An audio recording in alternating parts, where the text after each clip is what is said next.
There is no lesser of two evils. There's the evil that you sign your name under, and then there's the evil that you refuse. Voting is a contract. It's a contract in which you, the citizen, hand your power over to another individual with the hope that they will use that power as they promised to. It's a psychological maneuver which is used to establish the illusion of legitimate power. In the United States, both options being offered to you in this two-party system are corrupt.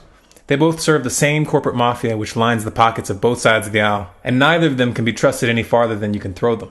You may want to believe otherwise, but deep inside, you know that the vote is a sham. It's time to come to terms with this and act accordingly. It's time to boycott the vote, not as an act of defeat or apathy, but as an act of defiance. It's time to make it a public statement and make your reasons known so there's no misunderstanding. If 90% of the population attempt to vote for the lesser of two evils, then it can be assumed that 90% of the public acknowledges and accepts the current system, but just disagrees about the details. If, on the other hand, only 10% vote, then no claim of legitimacy can be made, since that 10% doesn't even represent a simple majority of the population.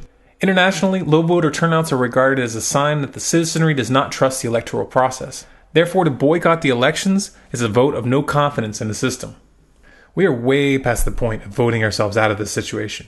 We are way past the point of fixing this with a candidate. If you can't see that by now, then you are deluding yourself.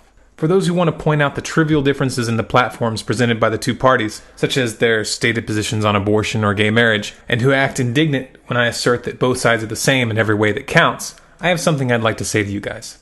How dare you act like these issues can be used as a point of comparison when hundreds of thousands of civilians are being killed due to the wars that both sides of the aisle support? How dare you act like your pet controversies can be weighed against the fact that the NDAA passed with virtually unanimous support from the Republicans and the Democrats with the president's signature. This is a bill that solidifies into domestic law the right to kidnap, imprison, and execute citizens without even so much as a trial.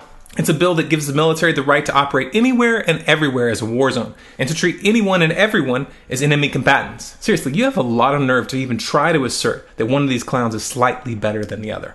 Your preferred puppet is not better.